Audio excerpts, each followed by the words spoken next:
बिस्मिल्लाहिर्रहमानिर्रहीम। अस्सलाम वालेकुम बच्चों।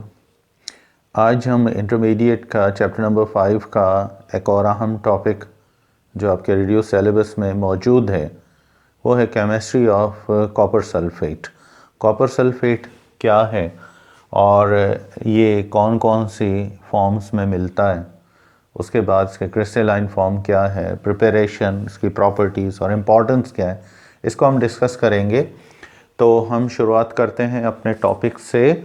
हमारा टॉपिक जैसा कि आपको पता है केमिस्ट्री ऑफ कॉपर सल्फेट, यहीं से आप स्टार्ट लेंगे। कॉपर सल्फेट को आमतौर पर हम जनरली इसको ब्लू विटोरियल ये भी कहते हैं, ब्लू विटोरियल ये भी कहा जाता है, या फिर इसको हम दूसरा नाम ब्लू स्टोन, उर्दू में नीला थोथा ये कहते हैं। जहर की एक टाइप होती है, जहरीला सॉल्ट है और ये क्रिस्टलाइन है। ट्राइक्लिनिक क्रिस्टल्स में ये मिलता है। ट्राइक्लिनिक क्रिस्टल्स आप सिस्टम पढ़ चुके हैं, ये उसके क्रिस्टल्स की टाइप होती हैं। और ये ट्राइक्लिनिक क्रिस्टल्स जो है कॉपर सल्फेट के हाईली पोलर आयोनिक सॉल्ट है, वाटर सॉल्युबल है, जबकि ऑर्गेनिक लिक्विड्स में, ऑर्गेनिक सॉल्वेंट्स में ये हल नहीं होता है। ठीक है, तो हम कह सकते हैं कि कॉपर सल्फेट जो है इज ए ट्राइक्लिनिक, ठीक है, ट्राइक्लिनिक क्रिस्टलाइन सॉलिड। ये ट्राइक्लिनिक क्रिस्टलाइन सॉलिड है, ठीक है। उसके बाद it is type of ionic salt. उसके बाद it is also a type of hydrated crystalline salt कह सकते हैं आप। उसके बाद it is highly water soluble. ये आमतौर पर हाईली वाटर सॉल्युबल है क्योंकि आयोनिक है, ड्यू टू पोलर नेचर, यानी हाईली पोलर है, हाईली आयोनिक है, इस वजह से वाटर सॉल्युबल हैं। बट पर इनसॉल्युबल, ये इनसॉल्युबल होता है किसमें? इनटू ऑर्गेनिक सॉल्वेंट्स जैसा कि अल्कोहल्स वगैरह हैं, इनके अंदर ये हल नहीं होता, सच एज अल्कोहल्स। हो सकता है आपको ये पिक थोड़ा सा वीडियो नीचे वाली नज़र ना आ रही हो, मैं इसको नीचे तक बना देता हूँ। तो ये याद रखें, ये हाईली वाटर सॉल्युबल इसलिए है कि ये आयोनिक है, पोलर है।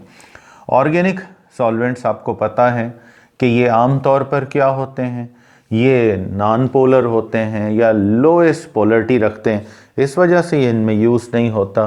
तो कई जब वाटर के अंदर क्रिस्टल्स बनते हैं ना, अल्कोहल्स ऐड कर देते हैं, तो कॉपर सल्फेट के अगर क्रिस्टल्स बनाने तो पानी के अंदर कॉपर सल्फेट को हल कर दें, इम्प्योरिटीज़ अलग हो जाएंगी। पानी में थोड़ा सा अल्कोहल मिला दें। अल्कोहल क्या है? ऑर्गेनिक लिक्विड है। अब ये वाटर को क्विकली क्या करेगा? उसका एवापोरेशन रेट बढ़ा देगा। तो वाटर और अल्कोहल, क्योंकि ये अल्कोहल में तो सॉल्युबल नहीं है, क्विकली एवापोरेट हो जाएंगे, क्रिस्टलाइजेशन जल्दी हो सकती है।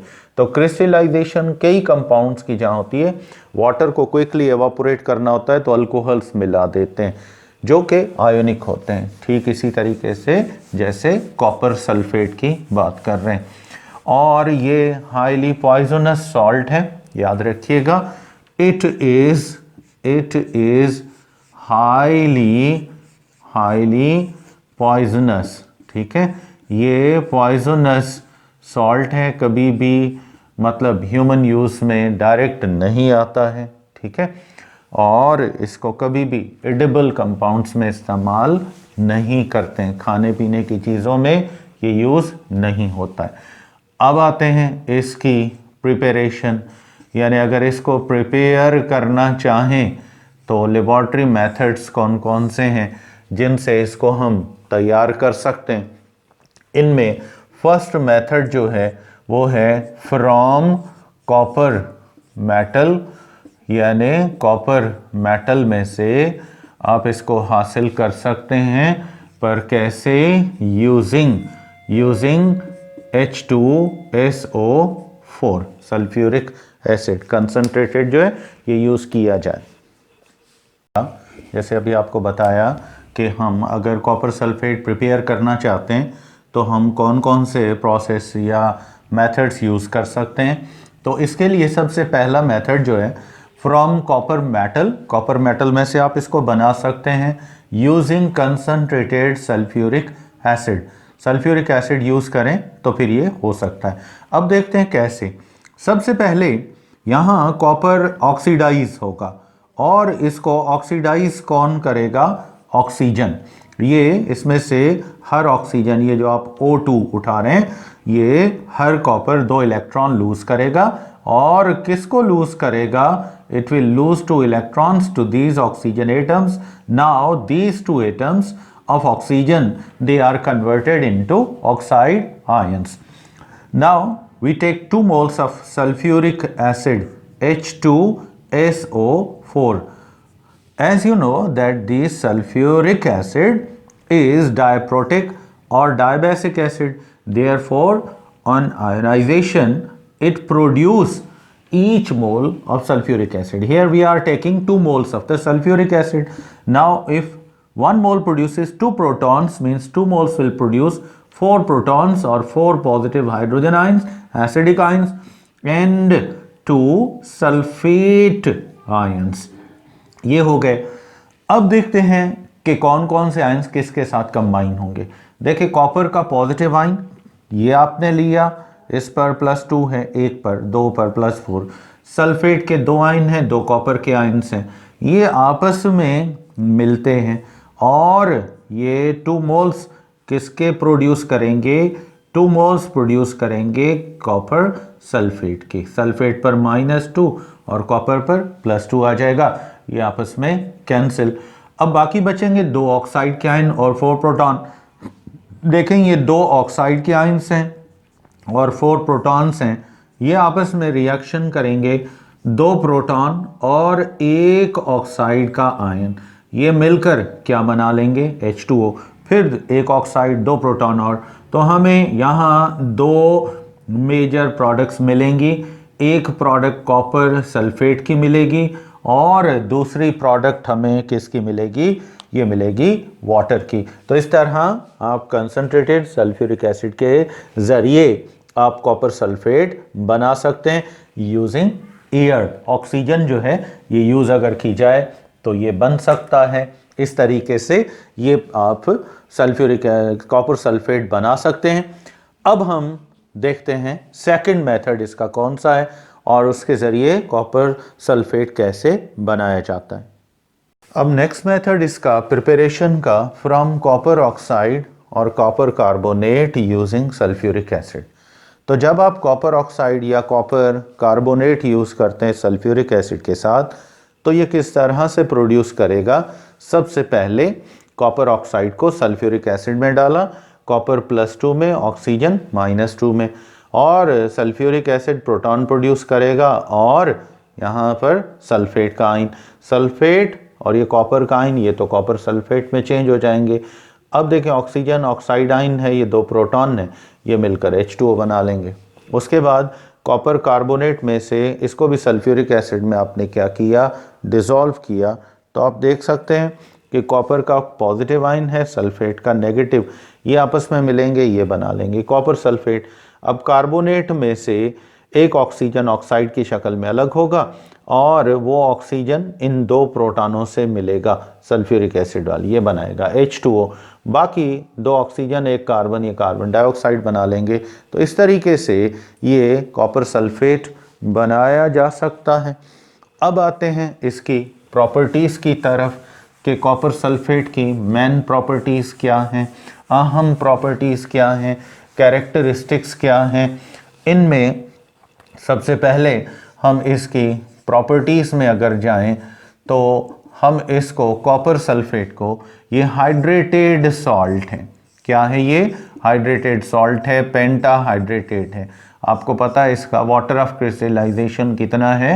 ये 5H2O है। तो इसलिए हाइड्रेटेड माना वाटर ऑफ क्रिस्टलाइजेशन है, तो हाइड्रेटेड सॉल्ट की शक्ल में है और इसका कलर कौन सा होता है? ब्लू। अब हम इसको 230 डिग्री सेंटीग्रेड पर क्या करेंगे? हीट करेंगे, तो ये तमाम के तमाम वाटर ऑफ क्रिस्टलाइजेशन लूज कर देगा और अब के बार ये H2O एवापोरेट हो जाएंगे वाटर की शक्ल में, तो कॉपर सल्फेट बचा। अब इसको आप क्या कहेंगे? एनहाइड्रस। एनहाइड्रस का मतलब होता है dry, without water, dry copper sulphate. क्या कहेंगे इसको आप? ड्राई कॉपर सल्फेट, ये कह सकते हैं। तो ये बनाता है, तो हम कह सकते हैं जब इसको हम 230 डिग्री सेंटीग्रेड पर हीट करेंगे तो ये एनहाइड्रस में आ जाएगा और इसका कलर आमतौर पर कलरलेस होता है, लेकिन दिखने में हमें कैसा लगता है? वाइट कलर में दिखता है, तो इस वजह से आप इसको वाइट कह सकते हैं। तो वाटर ऑफ क्रिस्टलाइजेशन की वजह से ही इसका कलर कौन सा होता है? ब्लू कलर का होता है। तो ये इसका कॉपर सल्फेट का यानी कि हाइड्रेटेड और एनहाइड्रेटेड में, एनहाइड्रस में फ़र्क है। अब इस कॉपर सल्फेट के सॉल्यूशन को अगर हम क्या करें, इसको अगर हम डिसॉल्व करें किस में? पोटेशियम आयोडाइड के सॉल्ट में, इसके कुछ रिएक्शंस की बात हो जाए तो अगर हम इसमें रिएक्शंस में इसका पहला आप रिएक्शन देखें तो वो किसके साथ है? Reaction with potassium iodide. Potassium iodide के सॉल्ट के साथ इसको डिसॉल्व किया जाए KI के सॉल्यूशन में, तब देखते हैं ये क्या बनाता है। जब पोटेशियम आयोडाइड के सॉल्ट में इसको हम डिसॉल्व करते हैं तो ये 2 मोल कॉपर के, ठीक है, 2 moles of copper sulphate and 4 moles of potassium iodide ये उठाते हैं। अब देखते हैं कि ये क्या बनाता है। देखें, सबसे पहले तो कॉपर सल्फेट, कॉपर जो है यहाँ पर आपको पता है 2 मोल कॉपर के हैं और ये ब्रेक होगा कुछ इस तरह से, 2 कॉपर के पॉजिटिव आयंस प्रोड्यूस करेगा +2 में, 2 सल्फेट के आयंस प्रोड्यूस करेगा -2 में। अब आते हैं उसके बाद पोटेशियम आयोडाइड की तरफ, KI पोटेशियम आयोडाइड, तो ये जो है ये 4 आयंस आपके पोटेशियम के बनाएगा और उसके बाद 4 आयंस किसके बनाएगा? आयोडाइड के। अब इन 4 आयोडाइड आयंस में से 2 जो आयोडाइड के आयंस हैं ये कॉपर के 2 आयंस को क्या करते हैं? रिड्यूस करते हैं। कॉपर पर +2 है, आयोडीन के पास एक एक्स्ट्रा इलेक्ट्रॉन होता है, ये अपना एक एक्स्ट्रा इलेक्ट्रॉन कॉपर को दे देता है, जिससे कॉपर का ऑक्सीडेशन नंबर +2 से कम होकर +1 पे आ जाता है और आयोडीन न्यूट्रल हो जाता है। ये दोनों अपने अपने इलेक्ट्रॉन आपस में जो एक्स्ट्रा था इसको दे दिया, I2 बना लेते हैं। क्या बना लेते हैं? I2 आयोडीन बना लेते हैं। ये हमने यहाँ पे लिख दिया, ये 2 मोल थे, 2 इलेक्ट्रॉन दे दिए, I2 का मॉलिक्यूल बना लिया इस तरीके से। अब देखिए कॉपर जो है यहाँ पर अगर आप देखें तो कॉपर पर चार्ज कितनी है? एक कॉपर पर चार्ज है +1, तो फिर 2 पर कितनी हो जाएगी? इस पर +2 हो जाएगी टोटल। अब देखते हैं आयोडीन, आयोडाइड कितने थे? 4 थे, 4 में से 2 तो आयोडीन में चेंज हो गए, बाकी 2 बचे, हर एक पर चार्ज है -1, ये बना लेंगे क्यूपरस आयोडाइड। क्या बना लेंगे? Cuprous iodide. अब बाकी बचते हैं यहाँ पर सल्फेट के कितने?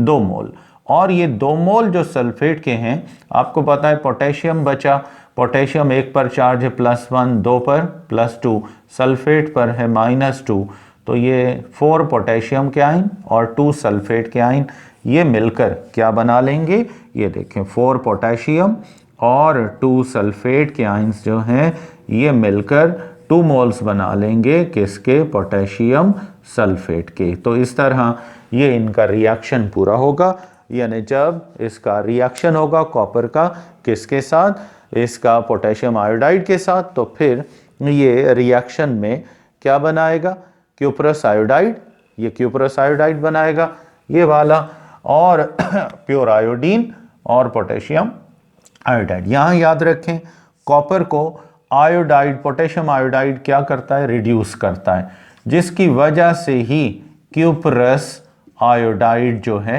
ये बनता है। ठीक है, तो यहाँ रिडक्शन रिएक्शन इसको आप कह सकते हैं, ये नॉर्मल रिएक्शन चलता है और इस तरीके से ये प्रोड्यूस होता है। अब आते हैं इसका रिएक्शन है किसके साथ, रिएक्शन विथ अमोनिया, यानी अगर हम इसको कॉपर सल्फेट को किसके साथ ट्रीट करें, अमोनिया के साथ इसका रिएक्शन करवाएं, तो फिर ये क्या बनाएगा, कौन सी प्रोडक्ट्स देगा, रिएक्शन विथ अमोनिया। तो इसके लिए अमोनिया का सॉल्यूशन बनाएंगे। जाहिर है अमोनिया आपको पता है वाटर में सॉल्युबल होती है, और वाटर के 2 मोल्स में इसको हम हल करेंगे, तब देखते हैं क्या बनता है। 1 मोल आपने कॉपर सल्फेट का लिया, फिर आपने 2 मोल किसके लिए, अमोनिया के, और आपने 2 मोल ही किसके लिए, वाटर के। अब देखते हैं प्रोडक्ट कौन कौन सी आती हैं। देखें सबसे पहले तो यहाँ हम देखेंगे कॉपर को जो कि ब्रेक होगा +2 और ये -2 में, इसको आयोनाइज भी किया जा सकता है, पर यहाँ आयोनाइजेशन के बाद ये फिर रिकम्बाइन होता है और फिर कॉपर सल्फेट बनाता है। अमोनिया आपको पता है लुईस बेस है, यहाँ पहले वाटर के 2 मोल्स जो हैं ये टूटते हैं। वाटर आपको पता है जब आयोनाइज होता है तो ये 2 प्रोटॉन्स बनाता है, मतलब एक प्रोटॉन एक OH, अगर 2 मोल हैं तो फिर 2 OH बनाएंगे, 2 OH होंगे और 2 प्रोटॉन्स होंगे। अब अमोनिया के देखें आपके पास कितने मोल्स हैं, नाउ यू आर रिक्वायर्ड और you are provided 2 moles of ammonia. Now these 2 protons of water combine with ammonia and they produce 2 moles of the ammonium ions। तो इसने क्या प्रोड्यूस किया, अमोनियम के आयंस प्रोड्यूस किए। कितने ions produce किए, 2 ions produce किए। ठीक है, अब देखते हैं कि ये क्या बनाता है। कॉपर जैसे मैंने आपको पहले बताया +2 में और -2 में ये ब्रेक हो गया, इसको भी हम यहाँ पर यूँ लिख देते हैं, कॉपर सल्फेट था तो कॉपर +2 में और सल्फेट -2 में चला गया। अब देखते हैं क्या बनता है।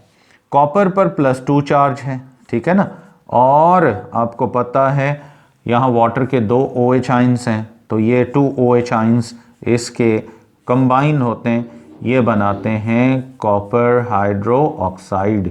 ठीक है, इस पर ये कॉपर पर चार्ज कितनी है, +2, एक हाइड्रो ऑक्साइड पर चार्ज है -1, ये बना लेंगे क्यूप्रिक हाइड्रोक्साइड। अब बाकी देखें सल्फेट का एक आयन है अमोनियम के, आपको पता है प्रोटॉन ऐड हुआ है, तो 2 अमोनियम के आयन्स हैं 2 NH4 के। ठीक है, ये 2 अमोनियम के आयन्स हैं ये, और एक सल्फेट का आयन है, ये मिलकर क्या बना लेंगे, 2 मोल्स ऑफ अमोनियम सल्फेट। ठीक है, -2 अमोनियम जो है ये दोनों यहाँ पर, एक अमोनियम पर +1 है तो 2 पर कितनी होगी, +2, तो यहाँ आप लिखेंगे NH4, इसको ब्रैकेट देंगे क्योंकि 2 ग्रुप हैं, +1 एक पर है, और ये सल्फेट -2 वाला, ये अमोनियम सल्फेट बन गया।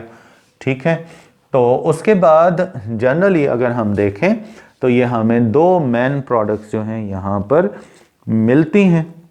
और अब कॉपर सल्फेट को अगर यहाँ पर आप याद रखें जो आप उठा रहे हैं ये डाइल्यूट है, बहुत थोड़ी मिकदार में स्मॉल अमाउंट अमोनिया की ऐड कर रहे हैं तब बन रहा है।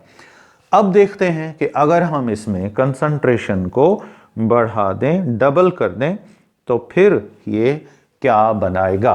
फिर क्या बनाएगा इसको देखते हैं, ठीक है। अमोनिया के साथ दो तरह के रिएक्शन थे, डाइल्यूट में अलग अमोनिया ने प्रोडक्ट दिया और कंसंट्रेटेड में अलग प्रोडक्ट वो देगा। यहाँ पर आप उठाएंगे कॉपर सल्फेट, सेम वही 4 मोल्स आप किसके उठा रहे हैं, NH3 के। किसके 4 मोल्स उठा रहे हैं, NH3 के उठा रहे हैं। तो ये अब इसके साथ क्या बनाएगा, एक्सेस में आपने डबल कर दिया ना, वाटर की जरूरत नहीं है, डायरेक्ट अमोनिया एक्सेस में रिएक्शन कर सकता है। आपको पता है अमोनिया जो है ये क्या है, ये डोनर है, लिगेंड आप इसको कह सकते हैं, लिजेंड कह सकते हैं, लुईस बेस कह सकते हैं। तो ये कॉपर के 3d ऑर्बिटल्स जो खाली हैं उनमें ये इलेक्ट्रॉनों के पेयर देता है और ये अब यहाँ पर क्या करेगा, कोऑर्डिनेट बॉन्ड बनाएगा। अमोनिया के कितने आयंस हैं, कितने मोल्स हैं, 4 हैं ये, और सल्फेट तो आपको पता है। अब ये कौन से बॉन्ड बना दिए, कोऑर्डिनेट बॉन्ड। तो इसका नाम क्या होगा, टेट्रा अमाइन। देखें 4 है ना, टेट्रा एमाइन, ठीक है, ये बना दिया। कॉपर ये आपने लिखा, इसका नाम आपको ट्रांजिशन मेटल्स के कॉम्प्लेक्सेस के नाम बताए थे ना। ऑक्सीडेशन नंबर देखो, इस पर -2 है तो इस पर +2 होगा, ये +2 आपने यहाँ लगा दिया। और आखिर में एंड में क्या लिखोगे, सल्फेट। क्या लिखोगे, सल्फेट। तो इस तरह से एक्सेस ऑफ अमोनिया में ये क्या प्रोड्यूस करता है, ये प्रोड्यूस करता है ट्राइअमाइन, टेट्राअमाइन कॉपर सल्फेट का कॉम्प्लेक्स का कंपाउंड होता है। इसको आमतौर पर क्यूप्रिक टेट्राअमाइन सॉल्यूशन भी कह सकते हैं, क्यूप्रिक टेट्राअमाइन, ये भी आप इसको नाम दे सकते हैं। पर ये सॉल्यूशन होगा, डार्क ब्लू कलर का होगा, सॉल्यूशन की शक्ल में आएगा। तो यहाँ पर हम इसको यूँ लिख सकते हैं। तो बच्चों ये था इसके कुछ अहम रिएक्शंस के बारे में। अब आते हैं कि कॉपर सल्फेट जो है ये यूजेस क्या क्या हैं, इसकी इंपॉर्टेंस क्या है, इंपॉर्टेंट यूजेस क्या हैं। यूजेस में अगर आप देखें तो आपको याद होगा इलेक्ट्रोप्लेटिंग, आगे आप पढ़ेंगे टिन प्लेटिंग। ये असल में कॉपर मेटल किसी और मेटल के ऊपर लेयर चढ़ाई जाती है ताकि वो जंग से क्या हो, बच जाए। तो कॉपर की लेयर अक्सर आर्टिफिशियल ज्वेलरी वगैरह होती है, उसके ऊपर कॉपर की लेयर चढ़ाई जाती है, इसको कॉपर प्लेटिंग कहते हैं। उसमें इसको यूज़ करते हैं इलेक्ट्रोलाइसिस के ज़रिए, और ये खुद आपको बताया था हाईली पॉइजनस है। तो इसको क्या करते हैं, इसको स्लैग लाइम वाटर में मिला देते हैं तो ये एक सॉल्यूशन बन जाता है। एंटी फंगल, एंटीसेप्टिक होता है, जर्म्स को, मोल्ड्स को, कीड़े मकोड़े जो होते हैं इनको ये ख़त्म कर देता है। और उसके बाद आपने इलेक्ट्रोलाइटिक सेल पढ़ा होगा, जब कॉपर की हमने इलेक्ट्रोलाइसिस किया था तो उसमें ये कॉपर के इलेक्ट्रोलाइटिक सेल्स जो होते हैं इनको बनाने में भी इसको यूज़ किया जा सकता है। तो ये था कॉपर सल्फेट का एक सिंपल सा छोटा सा लेक्चर इंट्रोडक्शन। अब नेक्स्ट टाइम हम पोटेशियम क्रोमेट को टच करेंगे, ठीक इसी तरीके से उसके रिएक्शंस कौन से हैं, प्रॉपर्टीज़ कौन सी हैं। तो नेक्स्ट लेक्चर तक आप मुझे इजाज़त देंगे। थैंक यू एंड अल्लाह हाफिज़।